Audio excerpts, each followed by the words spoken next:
Two guys in their early 50s with one dream: to achieve middle-aged sporting glory. This is the Missing Links Golf Show.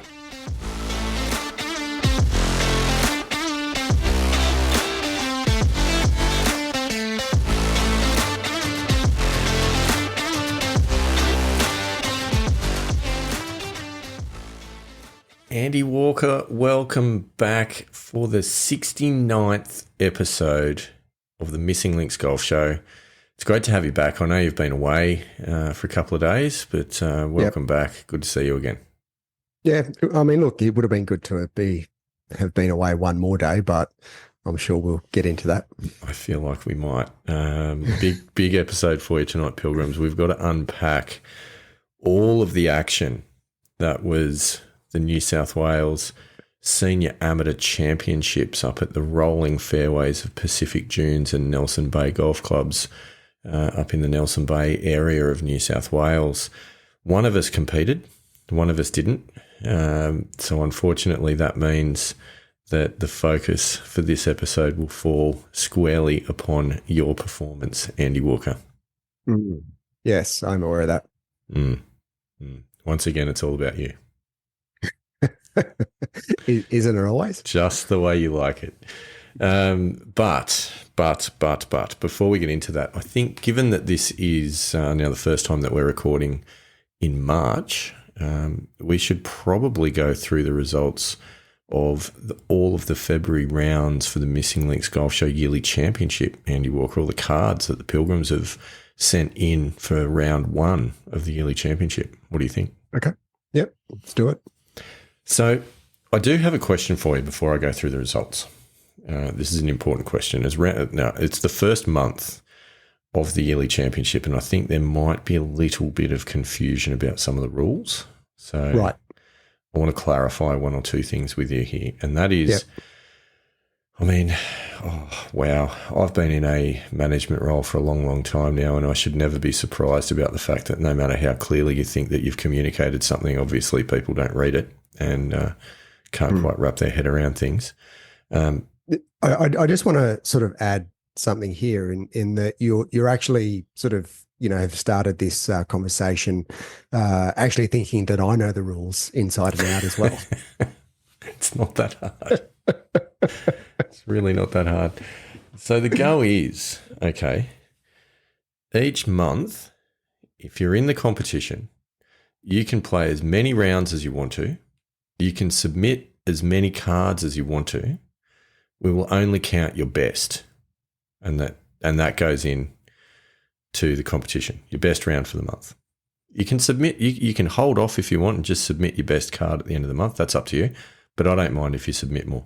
You got to submit it through the Missing Links Golf Show podcast members group. So you've got to join the group, and that's how you submit your cards. Are you with me so far, Andy Walker? It's not that hard. I am. So what you're saying is that you can't win first and second if you have, say, 45 points or 44 points. Correct. You can't win first and second. You only have one entry. Your best entry for the month goes in. Yeah. All right. That's pretty straightforward. Where it gets interesting is that you actually have to submit your card. Oh, okay. All right. You can't just go, I know I played this round and I reckon these guys are mind readers, so I'm going to not bother sending anything in. Okay. So there's that. So it's actually like, a real golf competition where you've got to submit a card. Yeah. Okay. A bit like Lotto. That's fair. Got to be in it to win it. Is that what I'm doing wrong? It's not what I'm doing wrong. I'm in it and I'm not winning it.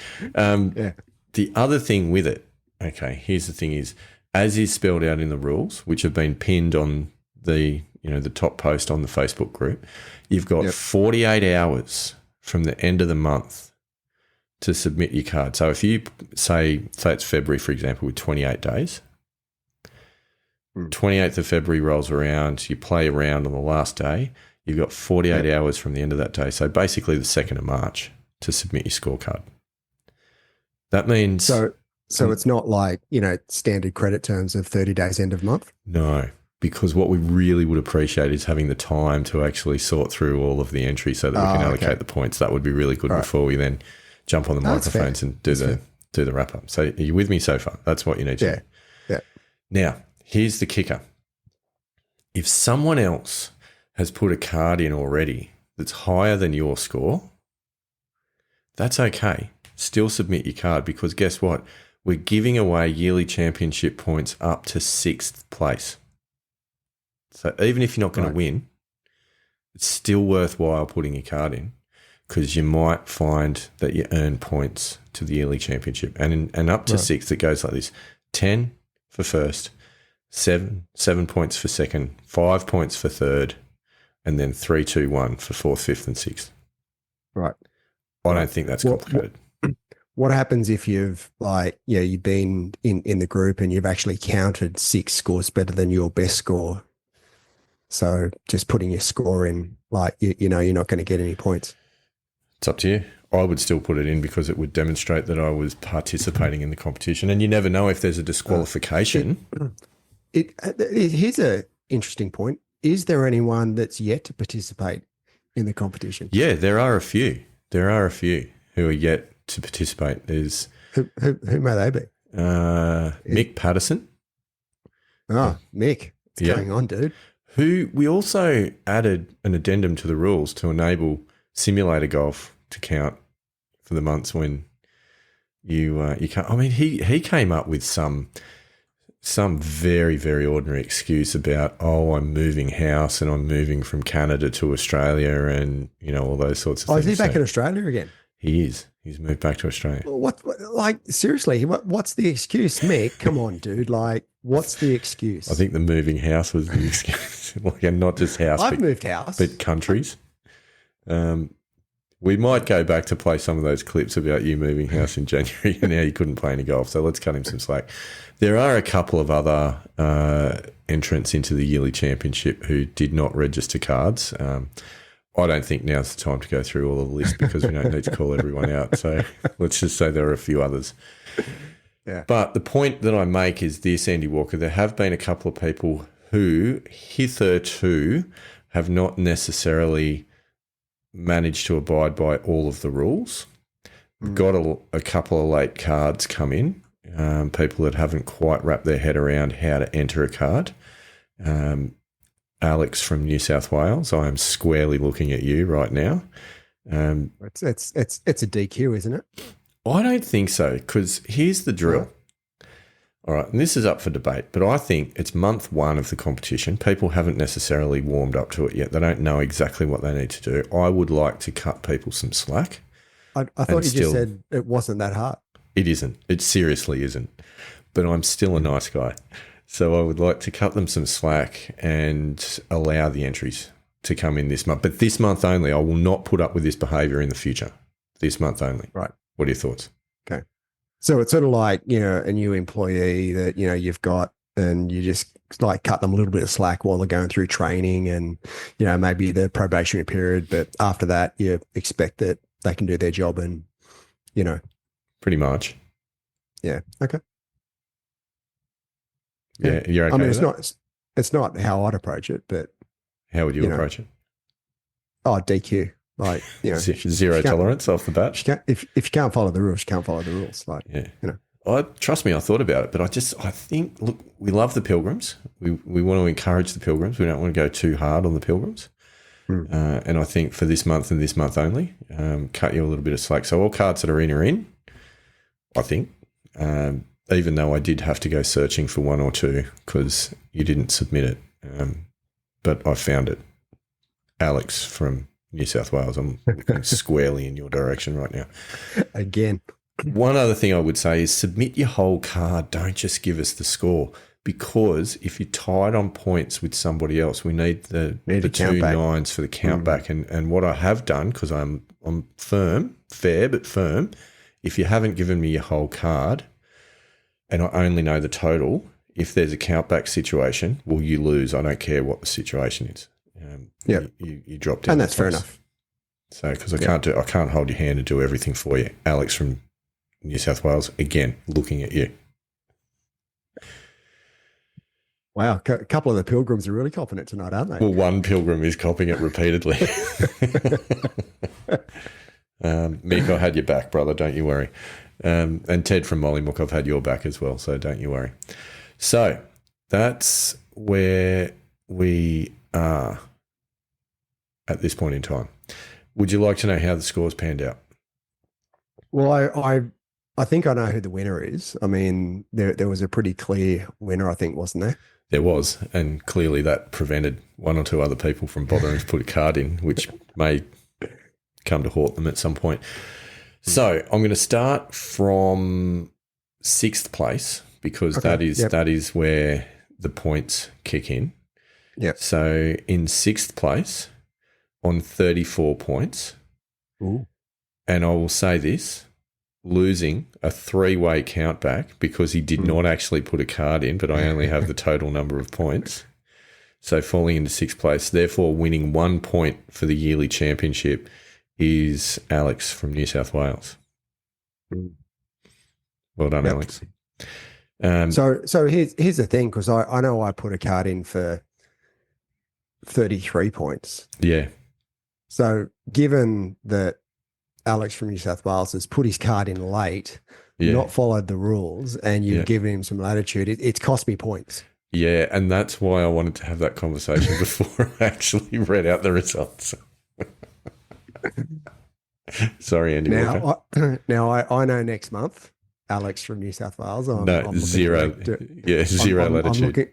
I'm looking directly at you. We're going to have a conversation next month. You will too. You will at the Macquarie Cup, most likely. In 5th place on 2 points, also registering a 34, but pipping Alex because I did get a scorecard, is Lucas. Lucas from Australia. Nice. I think South Australia, actually. So great work, Lucas. In 4th place, also on 34 points, but again, winning the count back because we got the scorecard and we could compare that, was Big Kerrod, also from New South Wales, Australia. Nice. Well, okay. In 3rd place, this is getting serious. So in 3rd place, and this, again, on a count back because I didn't get a scorecard. So falling into 3rd on 36 points is Ted from Mollymook, New South Wales, Australia. Nice. Well done, Ted. Podium finish, Ted. Congratulations. In 2nd place, winning the count back on 36 points, is James from England, from Dorset, I think he is, in the UK. So getting 7 points to the yearly championship. Good to see an international right up there. Yep. And in 1st place, 10 points with 42 Stableford points. Some might call him a burglar. Daylight 2nd. Yeah. So hell of a round of golf. Benny Walker from New South Wales, Australia. Well done, Benny. You take out the monthly. Well, it's not really a prize. You just get to brag about the fact that you won the month. Well done, Ben. Well done, Benny. Good score, 42 points. Well done. Little golf clap for you there. Not sure how that will come out in the recording. Anyway. Well, I didn't hear it on this side, so probably not real well. We'll see how it goes. So there you go. Great stuff. So plenty of other cards came in, so that was good to see. Well done, Pilgrims. Keep it up. Refer a friend. Let's get a few more people involved in the yearly championship. It's never too late to enter because, Andy Walker and I are both on 0 points for the month, so it's never too late to enter. You'll be and one of us did actually submit a score. Yep, I'm playing on Saturday. Actually, I've got my name down in the competition on Saturday, so that's exciting. Nice. Anyway, that'll be in March. There are a few cards for March in already, so keep them coming. It's good to see. So there you go, yearly championship update. All right. Let's move on to the main event, Andy Walker. We're not here to talk about the yearly championship. We are here to talk about the big one, the New South Wales Senior Amateur Championships. Yes. And I mean, I don't feel as though we should do a shot-by-shot. Could be here for a week. Update. Could be here for a while. No. I do have some questions, though, that have come through. Firstly, there was a lot of support that came through, some really nice emails and messages that came through for you. which was awesome. But I did get a question. And it was this, and it was pretty simple.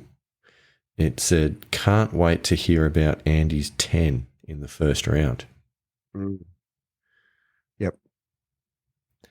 Don't know what that means, but I think we're about to hear the story that might lead us in that direction. There's a couple of other questions as well, but I will leave them for as we go. But right. maybe set the scene. So we're like first round was on Tuesday. Right.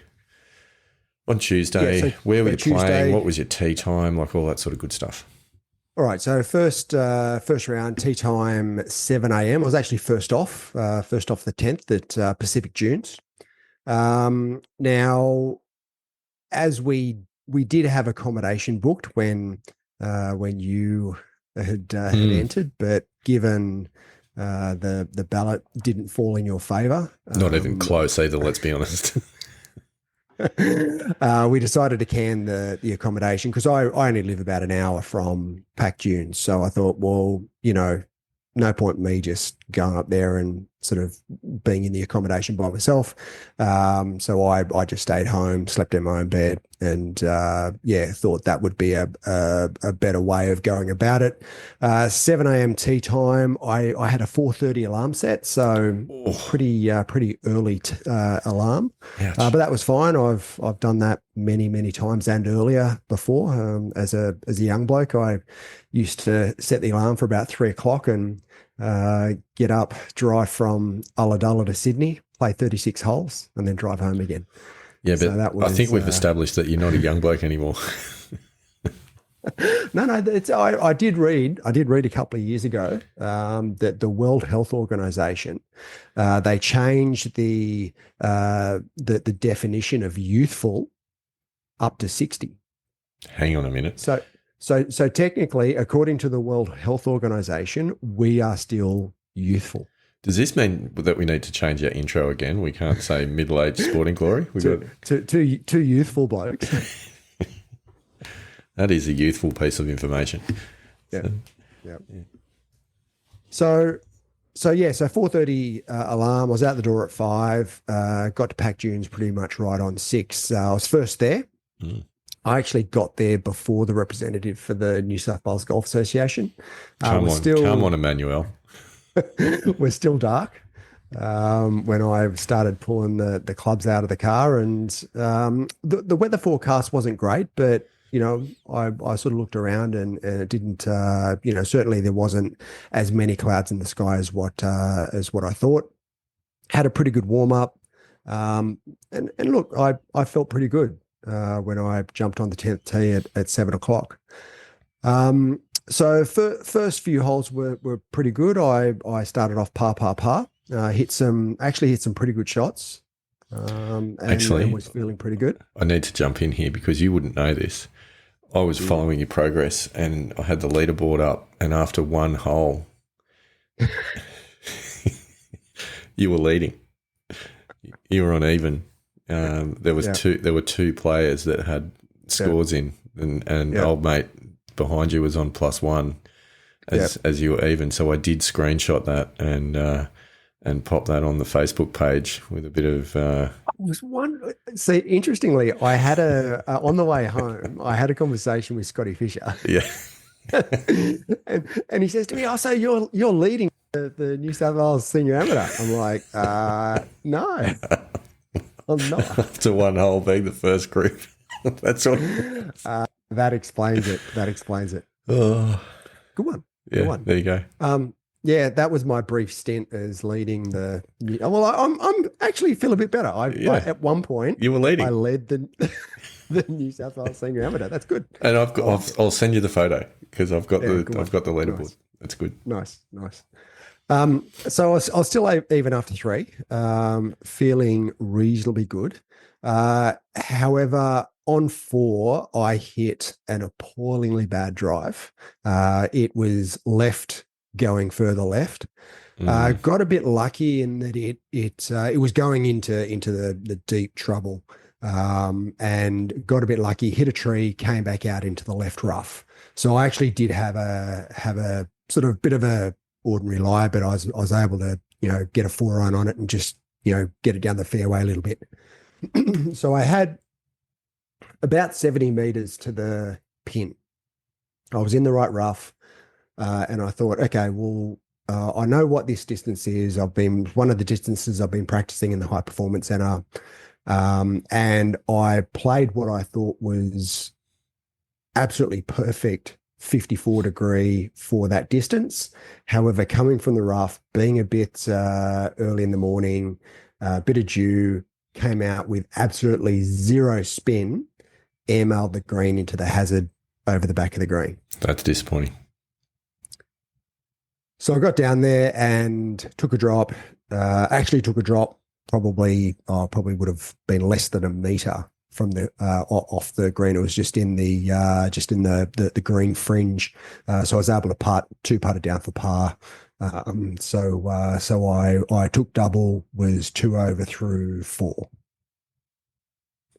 So then I parred 5, parred 6. On 7, now 7, if you remember, was actually because I teed off 10, it's the 16th hole. It's that fairly long par 4 around the lake. Mm-hmm. Because of the snap hook on 13, I thought, no, I'm just going to hit my 3 utility, and got a bit conservative with it and sort of hit it into the right rough. Hit a pretty good 4-iron onto the green, but then 3 putted. So I 3 over through, through 7.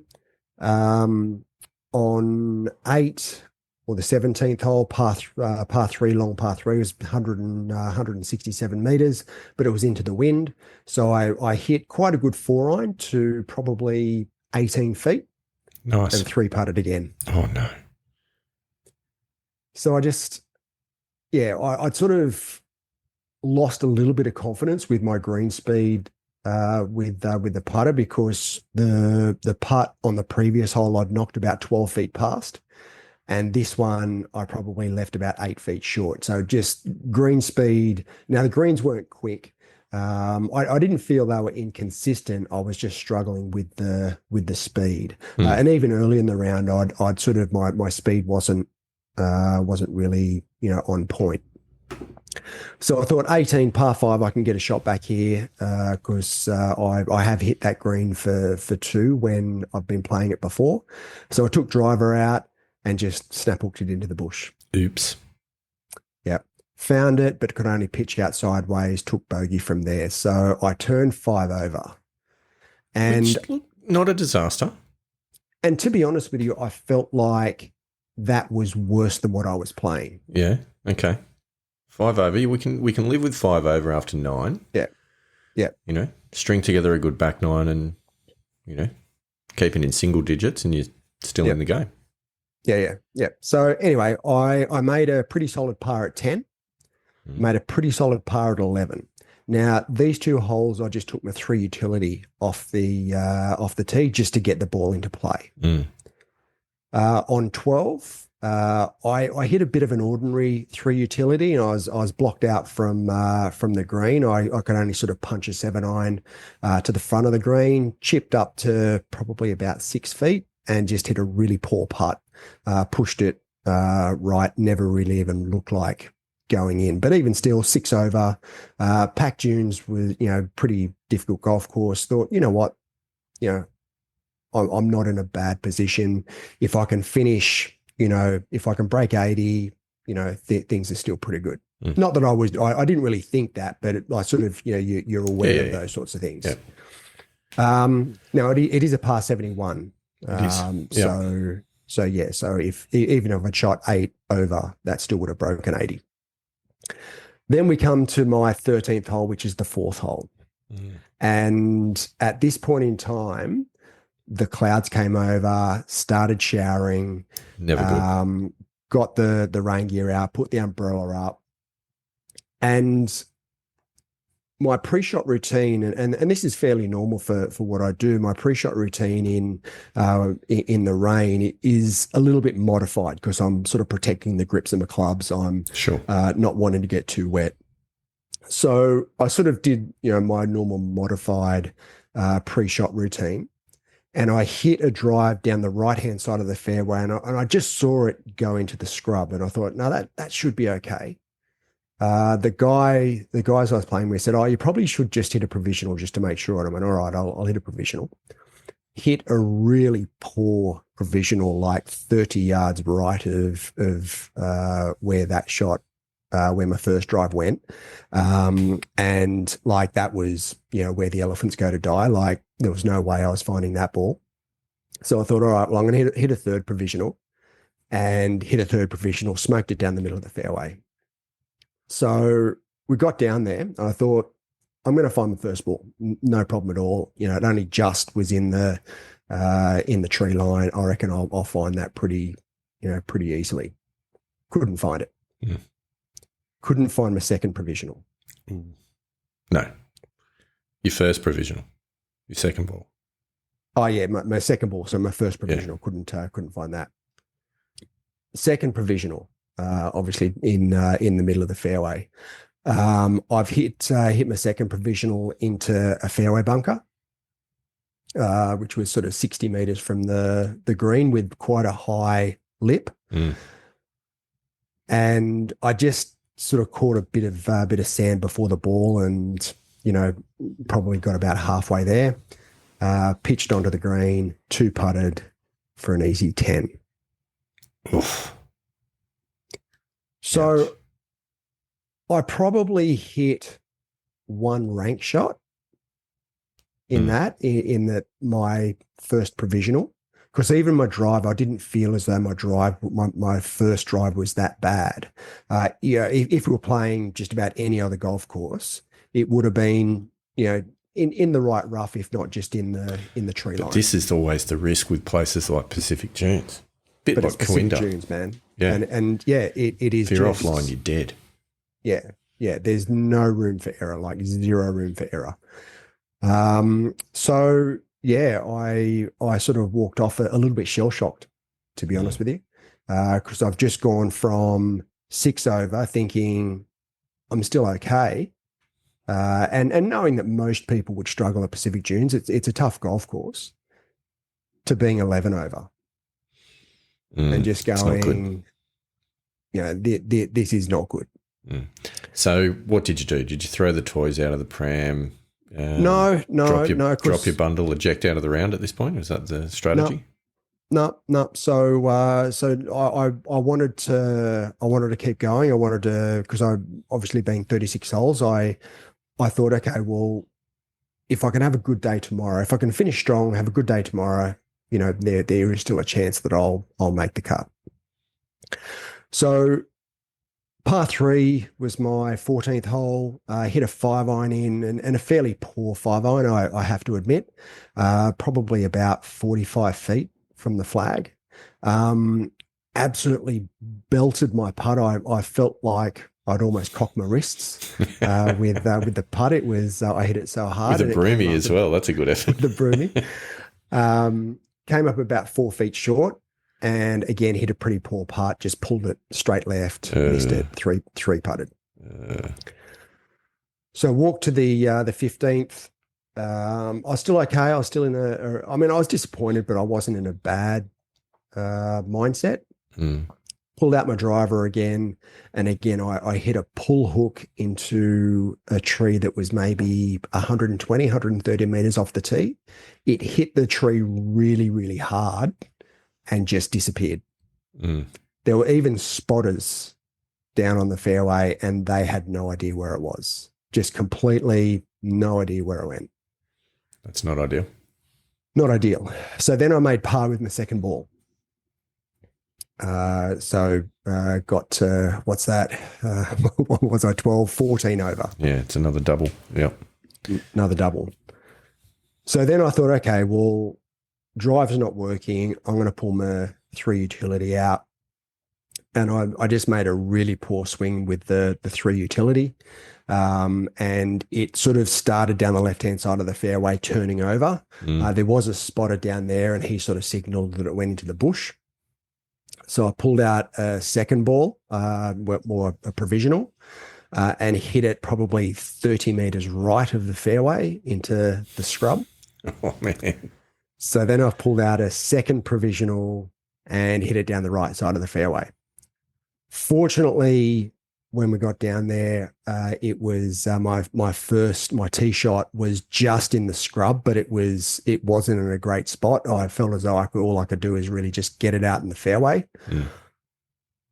I took a bit of a hack at it, and it went sort of straight left, straight at my playing partner, whose buggy was still there. Hit my playing partner's buggy and went straight left behind the trees. Oh, no. So now I'm going, wow, this is really my day today. Oh, no. So all I could do really is then just punch out back onto the fairway. Oh, man. I hit an 8-iron, which just leaked into the greenside bunker and plugged in the lip. Mm. And just got out and hacked that out onto the green, 2-putted for 7. Well, I mean, it could have been worse. You could have damaged your wrist when you were hacking out of the bunker. That was my little asterisk that I was just about to mention, in that when I hacked it from the plug lie, I actually felt a twinge in my right wrist. And I just went, uh-oh, that's not good. This is not ideal. And I had been, my right wrist had been a little bit sore, leading up to the event, but hadn't really thought sort of too much about it because I hadn't sort of bothered me with my golf swing, mainly because it's where my wrist, it's the angle and the place where my wrist rests on my desk.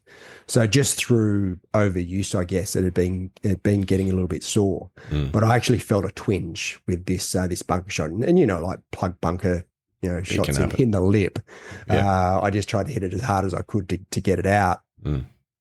So when I stood on the 17th tee, or the 8th as it was, long par 3, had a 4-iron in my hand, and on my downswing, I just got really conservative and really just trying to protect my wrist, and just blocked it probably, maybe 20 meters right. Fortunately, I found it was still on grass, pitched it to about 12 feet, missed the putt, took another bogey. Last is actually meant to be a par 4, or the ninth, I should say, at Pacific Dunes. My last hole was meant to be a par 4, but they've actually shortened it to a par 3. Right. Okay. So it was only about 130 meter par 3, just from down on the dog leg to to where the green is, and hit it onto the green, 2-putted for par. Right. So at the end of the day, I ended up 15 over. Ouch. No, you would no, sorry. No. I wish I was 15 over. You were 18 over. I ended up 18 over, ended up 89, which broke 90. Broke 90 only because it's a par 71. Take the Pretty wins. disappointing. Take the wins when you can. Given I walked off my 12th hole 6 over, and had 12 over in the last 6. That was pretty disappointing. Yeah. However, in saying that, my head didn't come off. I actually tried with every shot, and felt as though that was probably, given the conditions and given what actually, transpired, that was the best score that I could have had on the day. As disappointing and almost embarrassing as what that score is from my perspective, I didn't jump out of the driver's seat and head off and made it worse. Which is good. We were talking in the last episode about how your mental game has vastly improved from when you were a younger, more hot-headed player. Yep. Do you think back in those days that you would have been able to hang in there and grind it out, even with those numbers piling up on you on the scorecard? Yeah, look, I've never been one to give up. I've never been one to throw around away, regardless on how many bad shots I've hit. I've always been pretty good at hanging in there and grinding it out. So no, I don't think so. I probably would have maybe got a lot angrier Maybe there could have been a couple of, clubs doing helicopters. Maybe a couple of clubs may not have ended up in one piece. Mm. However, in saying that, I've never given it away as such. It's Would you have turned up for day two? Yeah, for sure. Yeah. Again, Okay. Never been one to give up. And we had this. I messaged you after the round. Yeah. And I mentioned the wrist, and I know that you sort of had your doubts as to whether I was going to rock up on day two. I thought we were building to an excuse. Yeah. But I was happy to see that you didn't, and that you did turn up. At no stage, and I said to you, of course, we had a conversation later in the day, and I said to you that I'm going to rest. I'm going to see how it feels in the morning. I'm actually going to drive out to Nelson Bay. I'm going to do a warm up and see how it feels and make a decision after the warm up. Mm. So I did that, and it actually felt pretty good. So I played on day two. Excellent. So I think I'll speak on behalf of all the Pilgrims when I say that we sincerely hope that day two went better than day one. Yes, it did. That's good. Still had its frustrations. And again, I actually got off to a reasonably good start. Had two pretty solid pars to start off with. Now I'd teed off. We were playing 10 to 27, which I must admit at Nelson Bay, I don't think that's the best 18. I was really surprised to see that. Yeah, I think 1 to 18 is Nelson's Bay's best. 19 to 27 is the new 9. And while it's fine to go out and have a social game and whatever on that 9, I don't think it's a championship 9 holes. I don't think it's a tournament course. No, not when they do that. No. 1 to 18 is for sure. Yeah, absolutely. Yeah, and I quite enjoy 1 to 18, and in fact, I played in a New South Wales amateur there a lot of years ago. In fact, the one where sort of Scotty Fisher dusted me up at Horizons in the match play.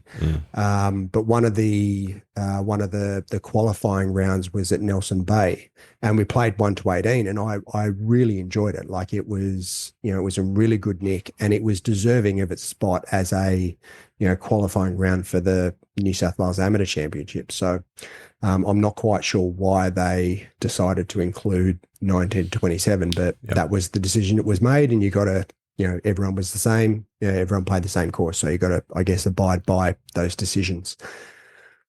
So I teed off 10, par 10, 11. So my first two holes, hit a pretty poor shot again, a hook into the trees on 12. 12 is a par 5. I punched out to about where the others had hit their tee shot. Hit a really good 3 utility up the fairway. Hit an excellent 70-meter pitch to around about 6 feet, and just pushed the putt and missed it. Oh, frustrating. Very frustrating. By this time, it was starting to shower a little bit as well. So I had a little bit of a, my modified pre-shot routine as well. But certainly after the tee shot, because it was actually the shower started sort of when we were halfway down the fairway. The poor tee shot wasn't a result of the modified pre-shot routine. I actually hit quite a few good shots when it was showering. The next hole being my 4th hole, I hit a really good, it's a dogleg right, hit a really good tee shot, 3 utility, had a 5-iron into the green, which I hit out of the toe, wasn't my best shot. It landed on the front of the green and basically stopped. Had about a 35 feet putt, which I left about 10 foot short. My 10-footer I actually hit exactly the way I wanted to. And when it got to maybe a foot short of the hole, it just turned. It almost turned sideways. In fact, one of my playing partners was on the same line. He had to move his marker. He was about 6 feet, and he made his 6-footer, and he turned around to me and said, "Thanks for the read. I wouldn't have picked that break if it wasn't for looking at your putt." So that was a little bit disappointing, but sometimes you hit good putts and they don't go in. But again, it was another 3-putt, which I 3-putted 3 times, I think, the Pacific Dunes, and it was just another one to add to the tally. The next hole was par 3. Made a good solid par at the par 3. Now, you may have noticed at this point in time, after 23 holes, I still hadn't made a birdie. I had noticed. And this was in the back of my mind, and I was starting to go, am I actually going to make a birdie over this 36 holes? Because my last competition round at my home club last week, I didn't make a birdie. Correct. In that round. So I'd actually gone 41 holes without a birdie. And it was sort of starting to play in my mind. So it stood on what was my 6th hole, and hit a really good tee shot down the middle of the fairway. I was probably 104 to the pin. So I grabbed my 50-degree out, hit a 3/4 pitch to probably about 2 feet, and hold the putt. Nice. So that was I honestly thought you were going to say push the putt or pulled the putt or something like that. I find some way to miss it, but I'm happy to hear that it found the bottom of the cup there, Andy Walker. Found the bottom of the cup.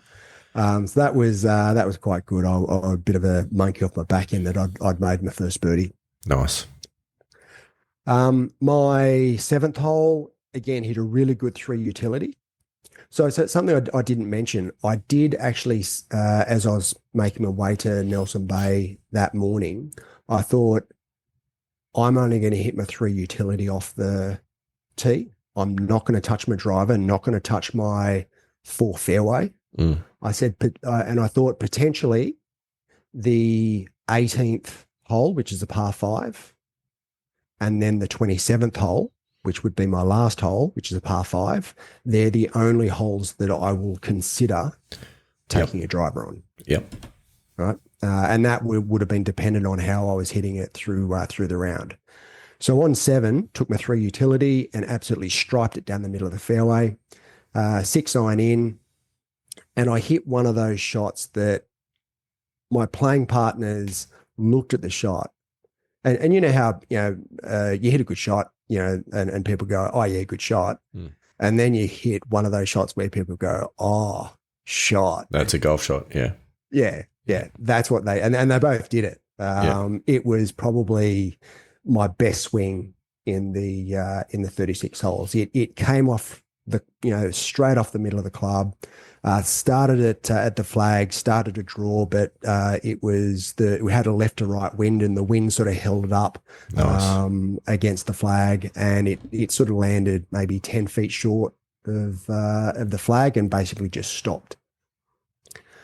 Easy putt? Easy putt? Or? It was a reasonably easy putt, sort of right to left up the hill. So you just smacked it in? Exactly as I wanted to hit it, and it horseshoed 90 degrees out of the cup. And I'd actually almost taken the Kevin Na walk to the hole. Reaching down to pick it up and went, oh. Yeah, that was it. And if you're quick enough, if you were quick enough, you could have grabbed it as it was horseshoeing and gone, yep, no worries, that was in. Yeah, but I wasn't quick enough. Shame. But anyway, I walked off with par. My 8th hole, hit an okay 3 utility down the right-hand side of the fairway. But again, I probably hit my second best iron shot, being a 7-iron, to about 4 feet. Yeah. And I hit probably my second worst putt, which missed on the right-hand side.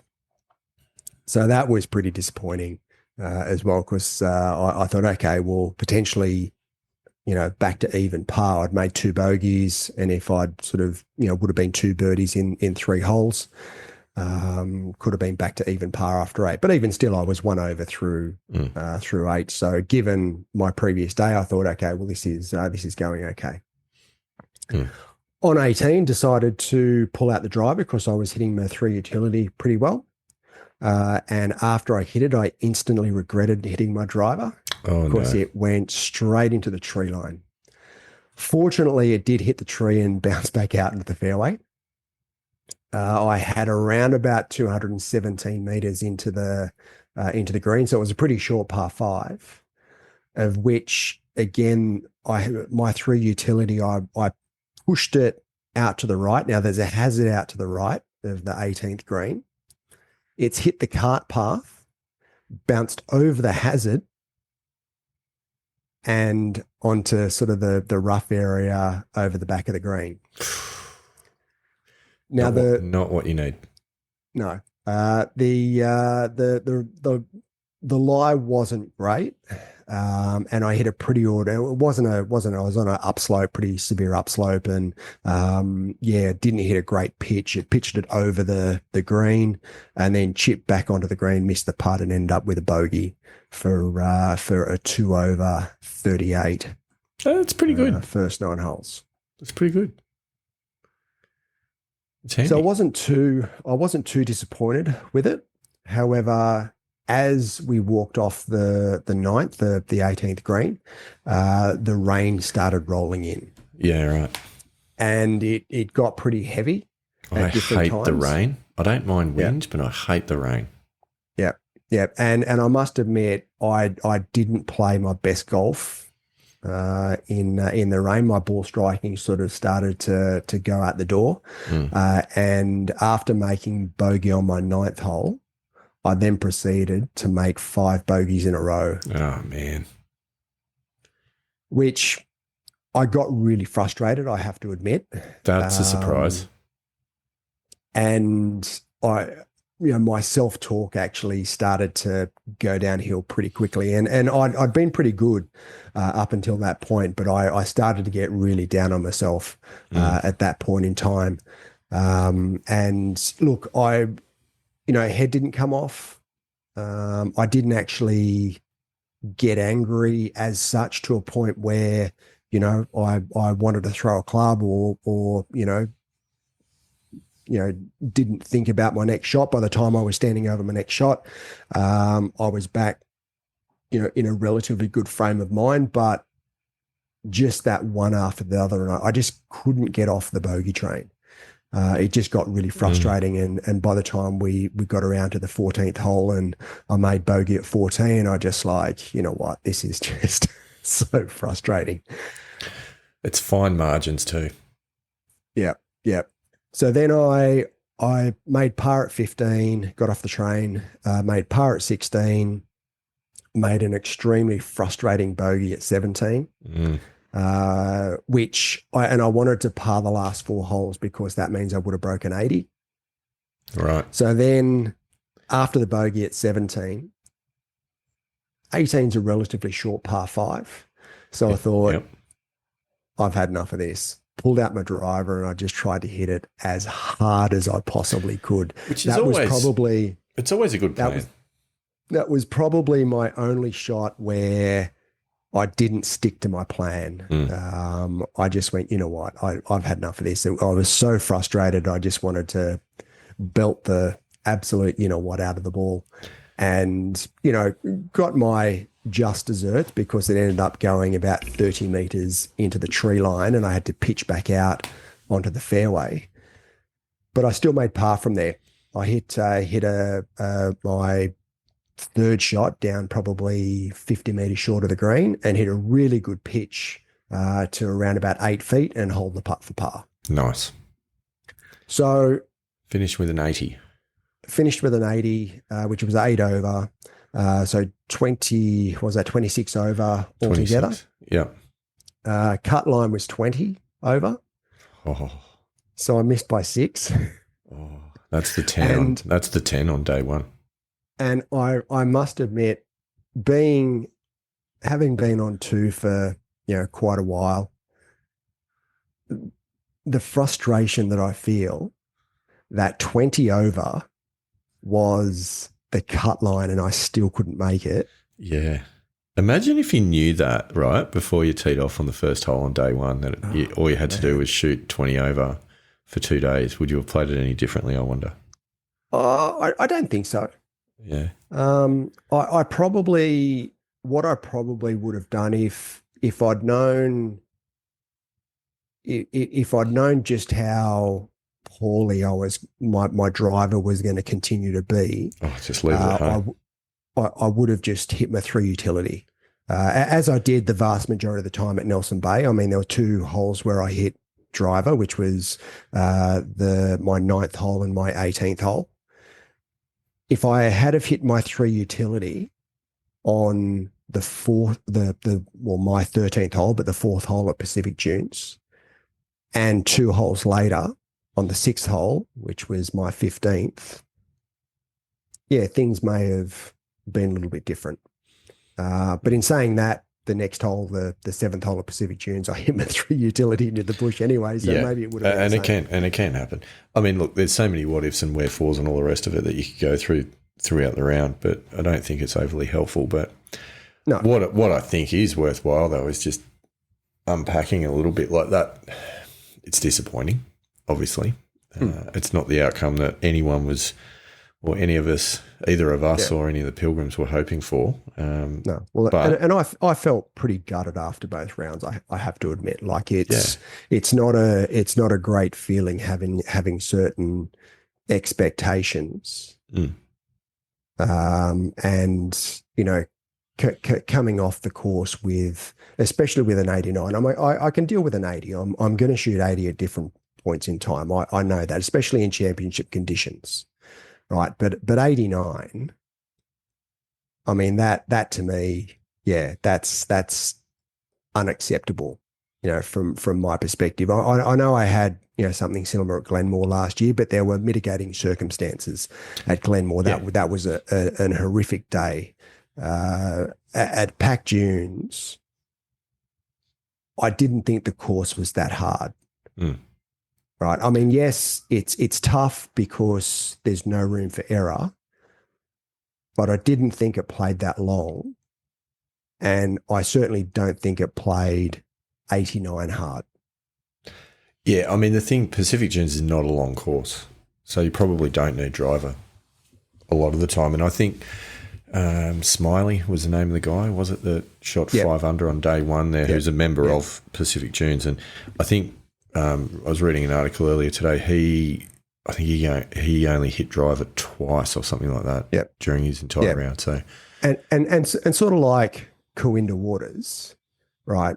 Which whenever I'm playing there, I only hit my 3 utility the vast majority of the time because it's all about positional placement, rather than trying to hit driver all the time, and there are holes there that you just can't hit driver. And I probably should have had a bit of a think about that before my round and made that same decision. So did you do any of the strategy before the round, like plotting the holes out, how you're going to play them and that sort of gear? Yeah, I did, but it was also based on my previous experiences at Pac Dunes, and I'd hit my driver actually really well in my previous experiences at Pac Dunes. I mean, the last time I played Pac Dunes, I shot 79. Yeah. So it actually wasn't. It was a reasonable score. I thought. Yeah. But I drove the ball exceptionally well. Given that I wasn't driving the ball exceptionally well, I think there was probably a strategic error that I made, especially around, my second 9, where I probably should have recognized that a little bit earlier and gone, you know what, I've just hit my 3 utility off, my 10th hole, my 11th hole, and my 12th hole, and been, in certainly 10 and 11 really, really good spots. 12, I didn't hit a great shot, and I was a bit blocked out by some trees, but I wasn't in trouble. I probably should have recognized that and continued on with that strategy through the last 6 holes. Yeah. But, again, you can look back and sort of say, whatever, about strategy, but that's what happened. And unfortunately I can't do anything to change it. So where to from here, Andy Walker? Well, interestingly, with my wrist, I'm just going to give that a couple of weeks break.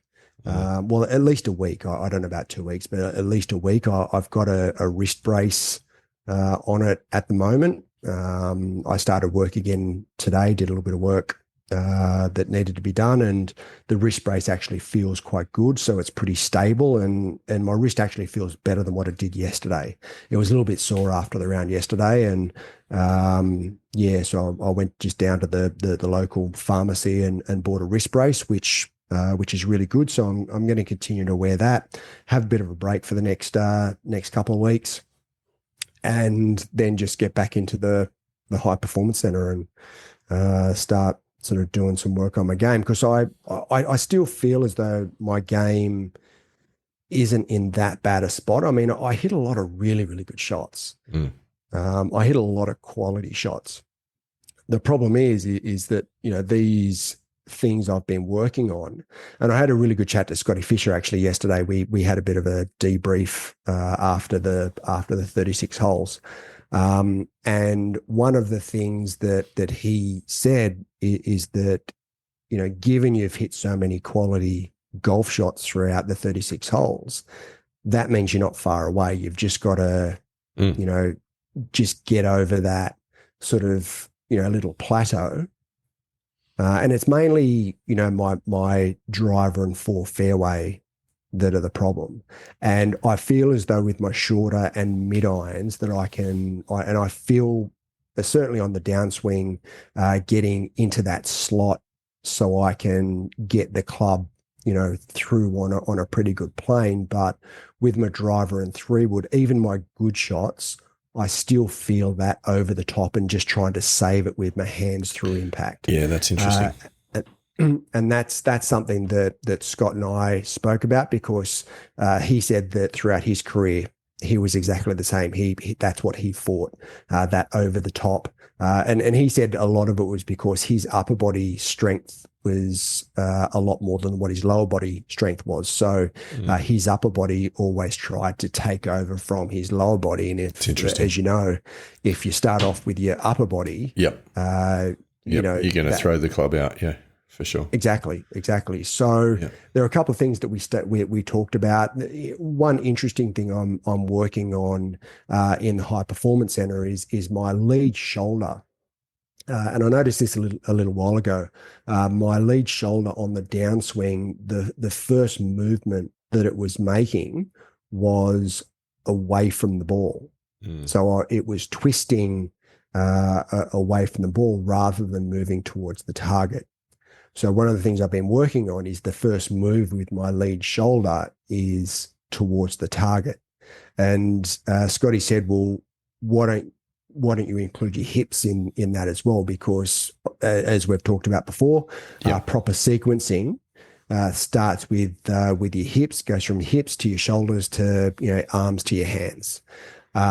So he said, why don't you also include your hips and have a slight slide forward with your hips, as well as moving towards the target line with your shoulders in. And he said, then from there you can twist as hard as you want, and you're not going to turn out of it. Yeah. So that's quite interesting. And we talked about, because he loves Lee Trevino's swing, and that's one of his thoughts. Yeah, the hip bump. when he's playing is to feel like Lee Trevino. I sort of have a similar thing for in I look at Tommy Fleetwood's swing, and I think Tommy Fleetwood's swing is just phenomenal.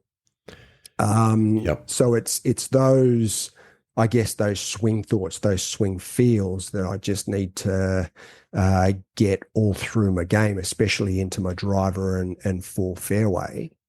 Because as I said, I feel like it's there or thereabouts with my irons, but I'm just struggling with those longer clubs.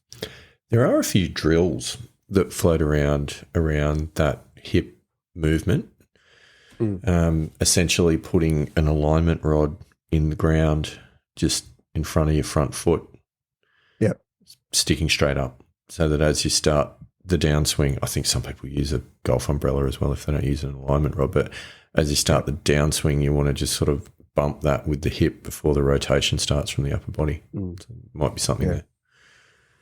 Yeah, it's and that's I think that sounds good, except I'm not sure the alignment rod's going to go into the concrete floor of the high performance No, center. it won't, but you can get those nice little brackets that they stick up out of. Or you could go to a range where there's actual grass. So there's that, and then my distance control with my long With putts, putting, and we've yeah. talked about that before as well. In that, I just haven't spent enough time practicing my putting, and under tournament championship conditions, I made quite a number of putts because I felt as though my long putts were very poor, and I left myself a lot of putts sort of in that 4 to 8 feet range for my second putt, and I actually made a lot of them. Yeah. But as you know, if you leave yourself enough of them, you're going to miss a few.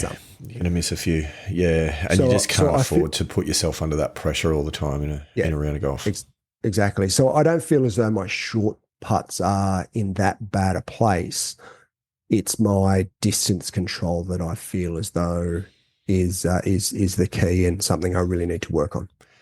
Has that always been an issue, or is that a new issue? No. It's a relatively new issue. I always used it. It actually was the opposite in times gone by. In that I was always pretty good with my speed. It was short putting that was the issue. Okay. Well, then more than likely that's just a time thing of hitting putts. Yeah, because I have found,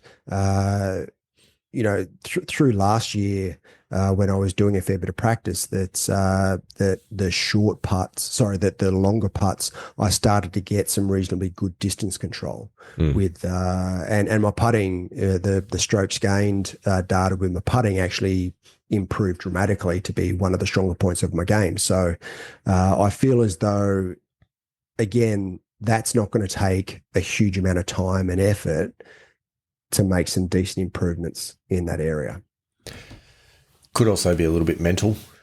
You often hear about on PGA Tour, the commentators talking about in the pressure situations, the distance control is one of the things that goes first. Yeah, could be something in that. Yeah, it could be something in that. And again, the combination of, the situation being, a New South Wales Championship, plus the fact, I haven't really practiced that much over the past few months.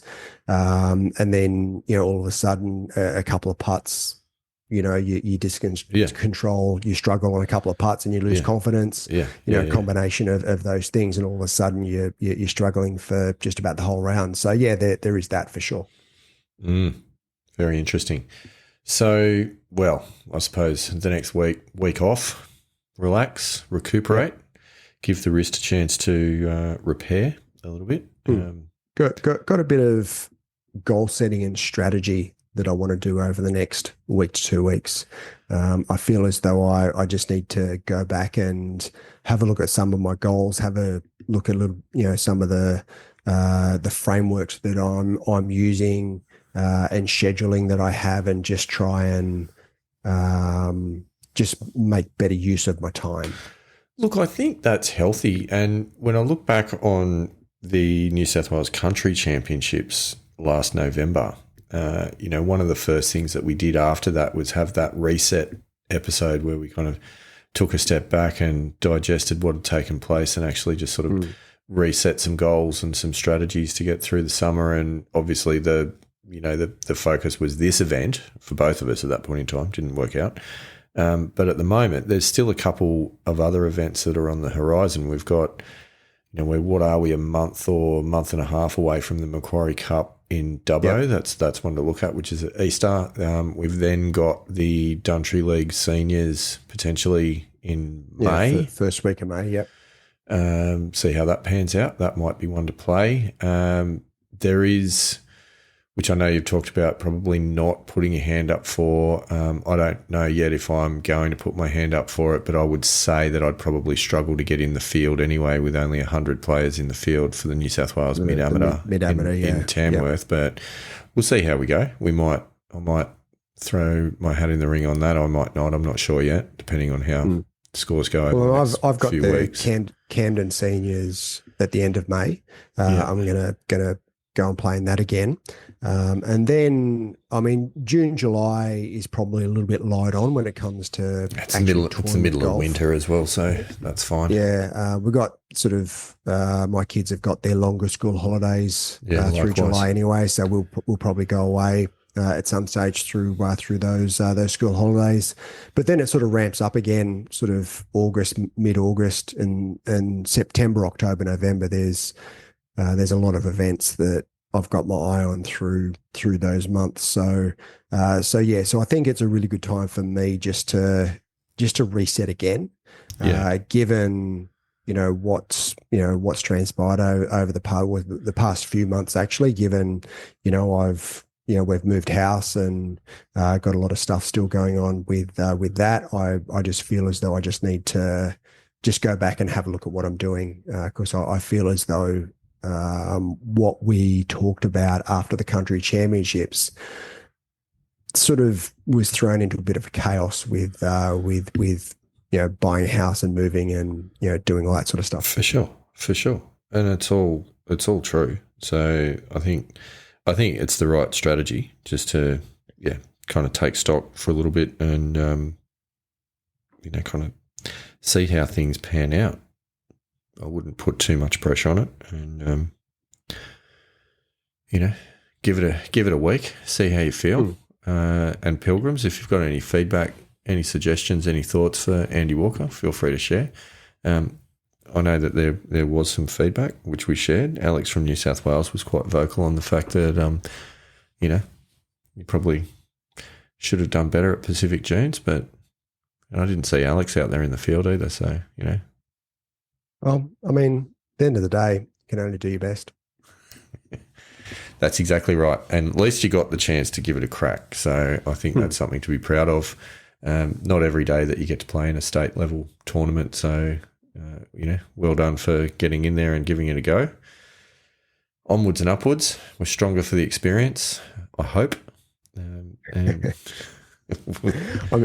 I'm sure there's something we can learn in there. Oh, there always is. Look, there always is. But Pilgrims, there's also been a lot going on behind the scenes as well over the last couple of weeks. Not for discussion tonight, but in a future episode, we need to run you through a very, very interesting experience that I had earlier this week, which may have involved a Sam Putt Lab machine. I think that's all I'll say on the matter at the moment, but some very, very, very interesting findings came out of that little experience. Yes. That we will unpack in due course, possibly next week. You never know. Might be the week after. Looking forward to hearing about that. Yes, I think he will be. So there's a bit to come. There's hopefully, if things pan out, might be a chance for one or two guests to appear on the show over the coming weeks, which will be nice, because as much as I know that you all enjoy hearing about our rounds of golf, it's sometimes nice to hear from a third party about some other stuff which is happening in the industry and across the world. So we'll hopefully get a bit of that coming your way as well. But there's a lot going on, Andy Walker, so it's going to be a big week. There is. Yes, it is. And by the time this episodes go to air as well, it'll be the week of the Players Championship. So I'm actually really looking forward to the Players Championship. Yes. As per, if this ever gets onto YouTube, you will notice that I'm paying homage to the 17th hole at Sawgrass. So, homage. You'll be happy to know, Andy Walker, that 3 more episodes found their way onto YouTube on the weekend. Nice. So nice. A little bit of catch up was done there. Excellent. No, I always enjoy watching the Players Championship. So, 5th major. Taking a little bit of a restock and taking a week or so off actually coincides quite well with the Players Championship week. So, who's your tip? Be sitting down and look, I don't know. Can Scotty Scheffler do 3 in a row? It's a big call. It's a big call. But you can never write someone like Scotty Scheffler off. So I don't know if it's going to pan out for this weekend, but let's say that it's my tip. for want of a better thing, because I'm going to put it out there that this is going to be the summer of, or the season of, Ludwig Åberg. Yeah, right. Okay. Coming fresh off a win. Yeah. That man, you talked about quality golf swings earlier in the episode, Andy Walker. I think you'll go a long way to find a better one than his. And when it comes to his mental outlook on the game, I was watching the first episode of Netflix's Full Swing Season 3 last week, which was about the Masters, and it was talking about Ludwig's just some of the conversations he was having with his girlfriend before the round and on the way to the course, and not shying away from the occasion, and also not trying to pretend that it wasn't the occasion, but actually doing all of the right things. I think naturally, I don't think necessarily because he was doing a process, but just really acknowledging that everything felt different and it was a big occasion, and that he was going to embrace the big occasion, and he did. He very, very nearly came away with it, just had a little bit of bad luck on the second 9, but I think big things for Ludwig this year. Okay. So that's your tip? Why not?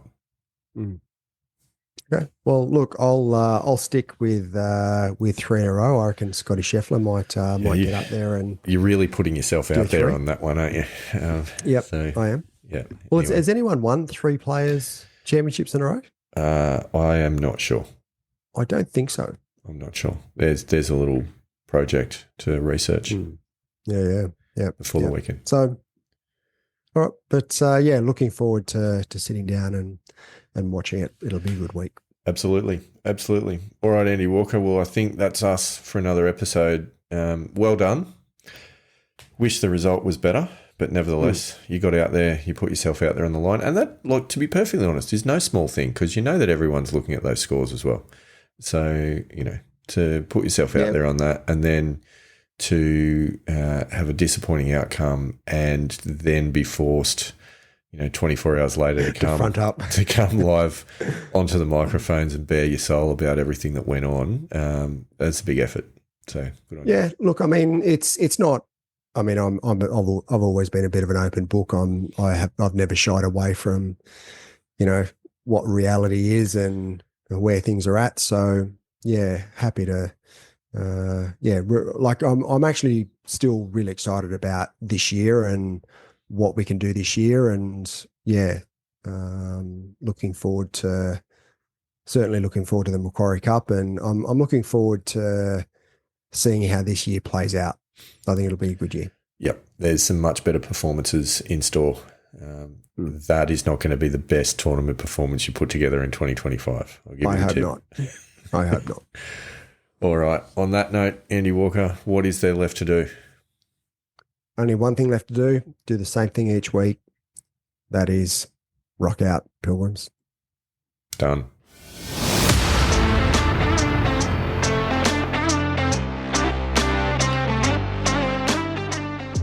Thanks for listening to us today. We love hearing from our pilgrims, so please reach out to us through any of the links in the show notes. We know golf is hard, so we hope we can help you shoot better scores and inspire you to keep trying. Rock on, Pilgrims.